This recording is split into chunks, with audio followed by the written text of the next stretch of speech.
Bienvenue à tous, c'est Info Soir. Voici les titres de ce lundi.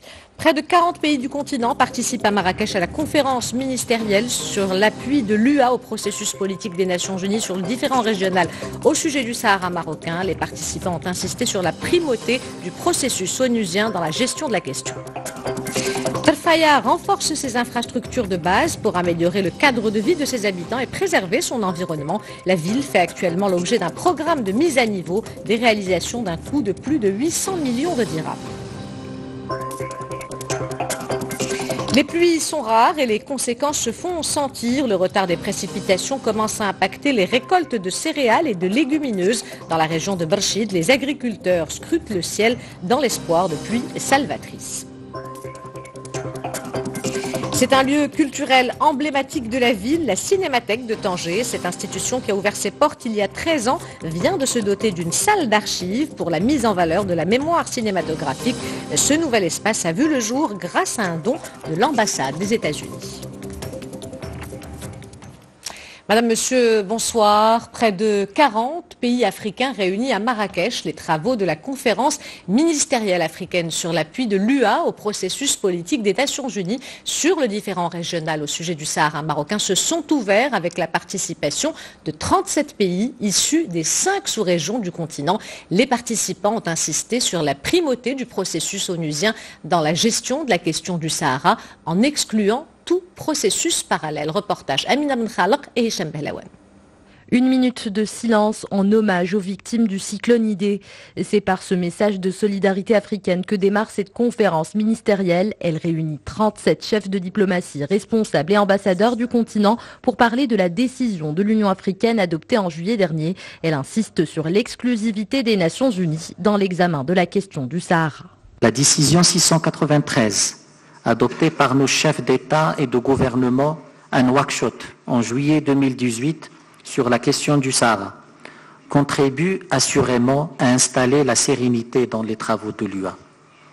Une sérénité à l'échelle de l'Union africaine, en consacrant un mandat exclusif à la Troïka. Il met fin à la cacophonie et à la prolifération d'actions à tout va. Selon Nasser Bourita, la décision de Nouakchott préserve surtout la cohésion de l'Union africaine, une position partagée par ses homologues à travers le continent. C'est une décision importante qui a été prise à Nouakchott. Le fait de voir plusieurs ministres présents ici témoigne de notre volonté et de notre détermination de voir ce différend résolu le plus rapidement possible. Le Bénin soutient la position marocaine sur ce plan-là, la démarche de Sa Majesté et que Dieu l'assiste sur la question du Sahara qui est une démarche de paix, mais qui est aussi une démarche qui vise à régler le problème sous les auspices de l'Organisation des Nations Unies.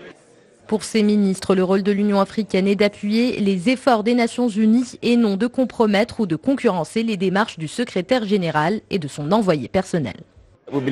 Nous sommes convaincus qu'il est temps que les efforts de l'ONU pour trouver une solution soient soutenus. Le mécanisme de l'Union africaine tombe à point nommé pour faire en sorte que ce problème soit réglé une fois pour toutes.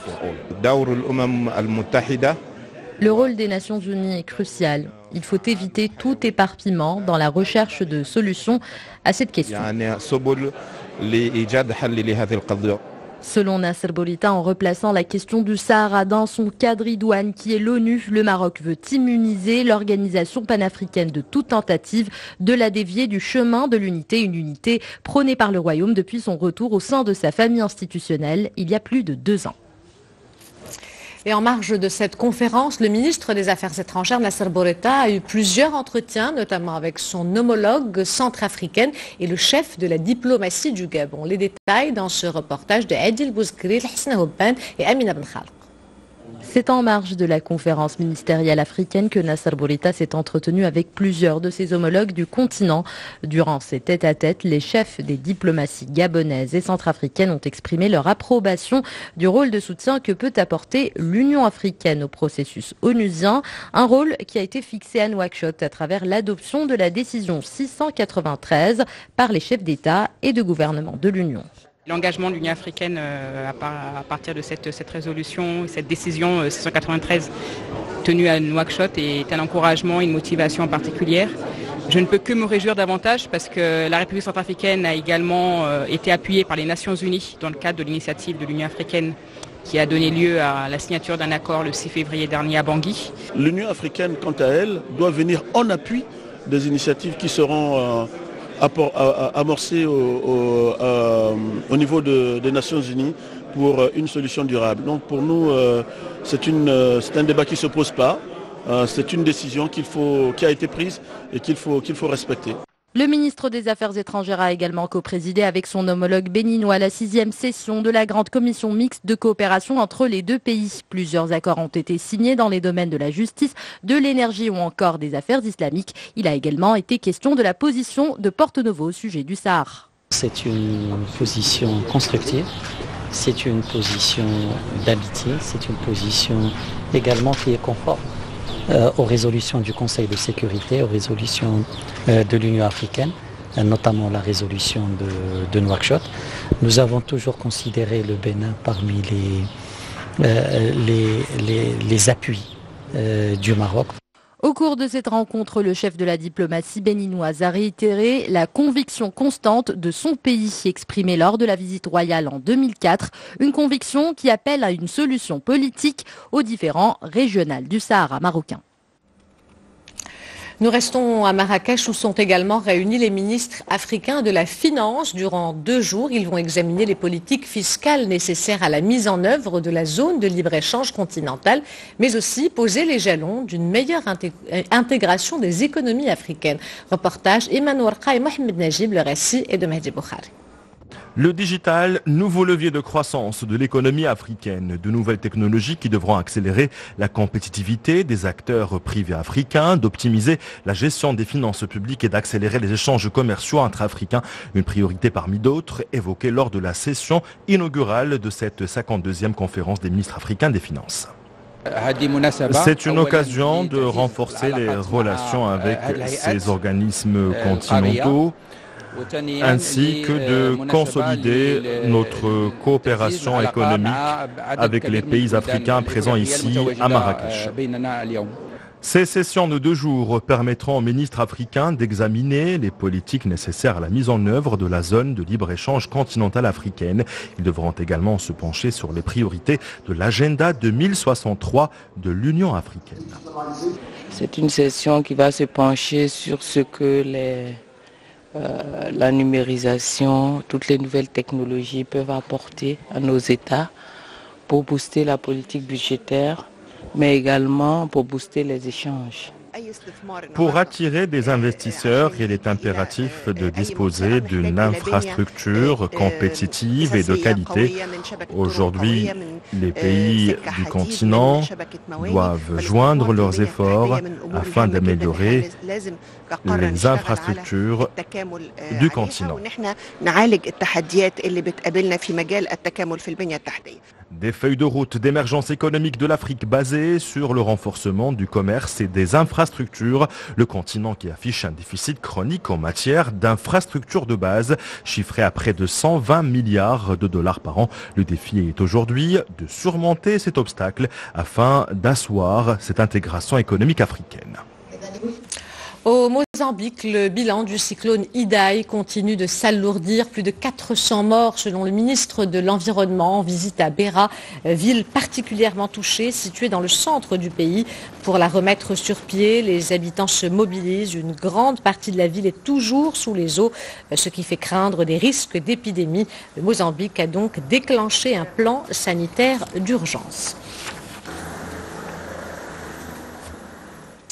La tension est toujours très vive au Proche-Orient. L'armée israélienne a déclenché des frappes dans la bande de Gaza en représailles au tir d'une roquette Hier soir, des hélicoptères israéliens ont lancé au moins 3 frappes contre un site du Hamas. Cette opération survient alors que le Premier ministre israélien arrivait à la Maison-Blanche où le président Donald Trump a affirmé que Washington reconnaissait, je cite, le droit d'Israël à se défendre. Il a d'autre part signé un décret reconnaissant la souveraineté israélienne sur la partie du plateau du Golan syrien annexée par l'État hébreu. L'ONU exhorte toutes les parties à une retenue maximale. Une réunion mensuelle du Conseil de sécurité doit se tenir demain sur le Proche-Orient.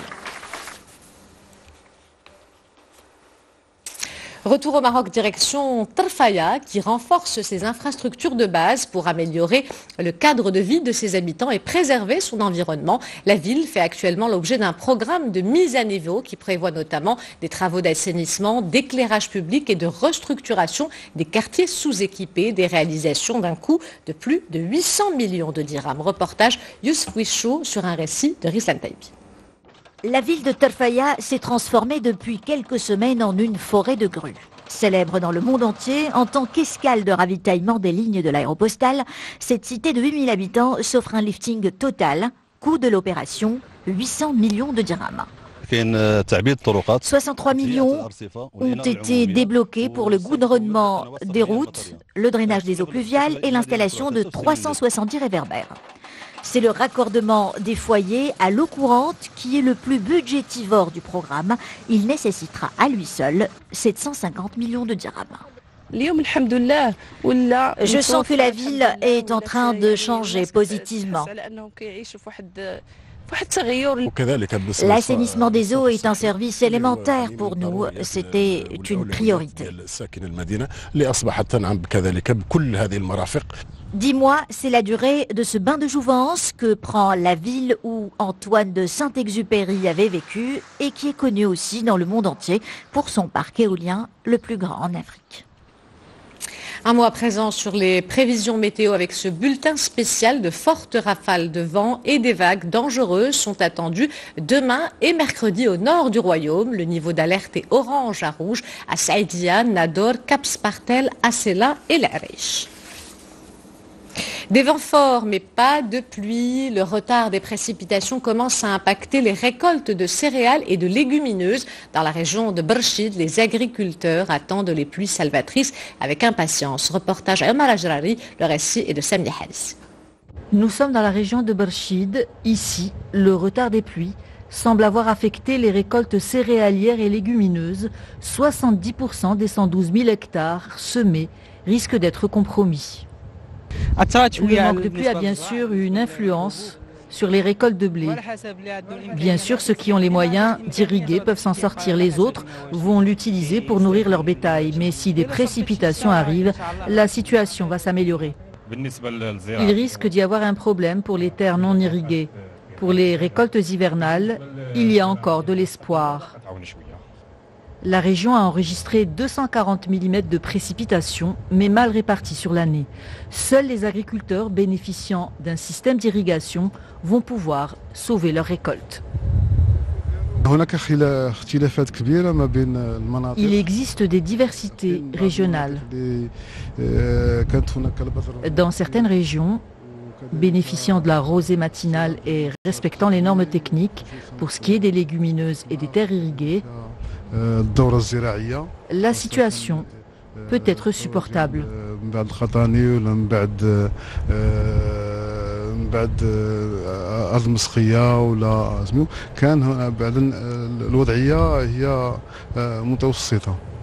Pour compenser les effets de la sécheresse sur les récoltes des agriculteurs, le ministère de tutelle a mis en place un système d'assurance agricole paramétrique et de compensation des produits d'alimentation du bétail. Une convention de partenariat entre la ACA et son homologue de l'Union des Comores, un accord qui fait suite à une mission d'audit effectuée par la haute autorité à Moroni en septembre dernier et qui avait notamment permis de faire le point sur le paysage audiovisuel de l'archipel et sur ses besoins en matière d'équipement, d'espace et de ressources humaines. Reportage Izza Sharqi et Mohamed Chim. Poignée de main chaleureuse pour marquer la signature d'une convention de partenariat entre la Haute Autorité de la Communication Audiovisuelle et le Conseil national de la presse et de l'audiovisuel comorien. Un accord portant sur l'installation du AK Media Solutions, un système de monitoring des programmes audiovisuels développé par l'instance de régulation marocaine. Une illustration supplémentaire de l'engagement de la AK au profit de l'action africaine commune, mais c'est aussi une invitation à une réflexion collective au sein du réseau africain des instances de régulation sur une thématique très importante pour tout le monde sur notre continent, c'est comment faire en sorte que l'accélération technologique. Après son installation, ce système permettra au régulateur comorien d'assurer, à partir de son siège dans la capitale Moroni, le monitoring des programmes des médias émettant dans cette ville, ainsi que ceux de 2 autres îles de l'Union, Moélie et Nzouani, soit un total de 18 services audiovisuels. Et la convention qui va permettre donc à mon institution d'installer dans mon pays la solution HMS, donc avoir le système monitoring. Si nous l'avons adopté, c'est parce qu'il y a beaucoup de pays qui nous ont encouragés à le faire parce qu'ils les utilisent et ils sont très satisfaits. Donc c'est pour cela un grand plaisir d'être venu ici. Installé auprès de 9 instances de régulation, notamment au Tchad, en Belgique, au Sénégal ou encore au Mali, AK Media Solutions est aujourd'hui un outil de régulation audiovisuelle de référence sur le continent.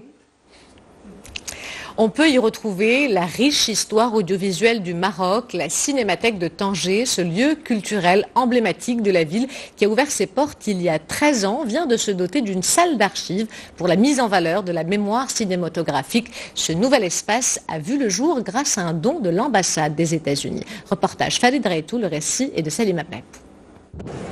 Elle a pour vocation de collecter, restaurer, conserver le patrimoine audiovisuel marocain. La Cinémathèque de Tanger rassemble dans ses archives des milliers d'œuvres du siècle dernier tournées au Maroc. Née il y a 12 ans, à l'initiative d'Ito Barrada, la Cinémathèque a également pour mission de les valoriser. Pour cela, elle propose régulièrement des projections thématiques.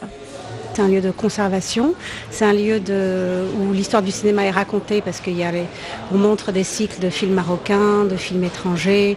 C'est un lieu rare où on a accès à tous les classiques de l'histoire du cinéma et une programmation pour les enfants et aussi tout ce qui est autour des genres qui ne sont pas montrés, le documentaire par exemple.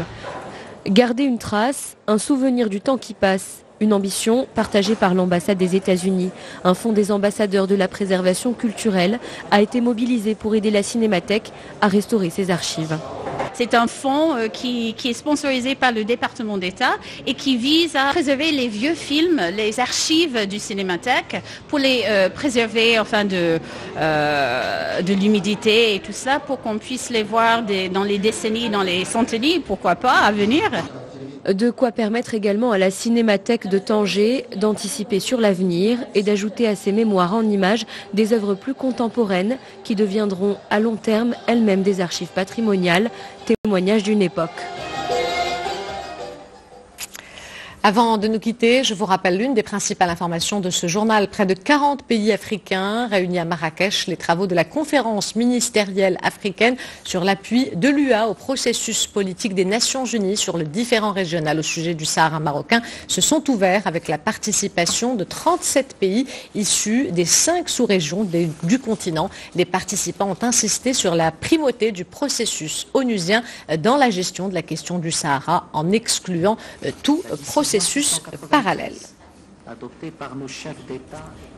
C'est la fin de cette édition. L'information se poursuit sur notre site 2m.ma et sur l'application My2M. Le prochain journal El Messaïa vous sera présenté par Hicham Gharfaoui. Quant à moi, j'aurai le plaisir de vous retrouver demain à 20h15. En attendant, portez-vous bien et excellente soirée à tous.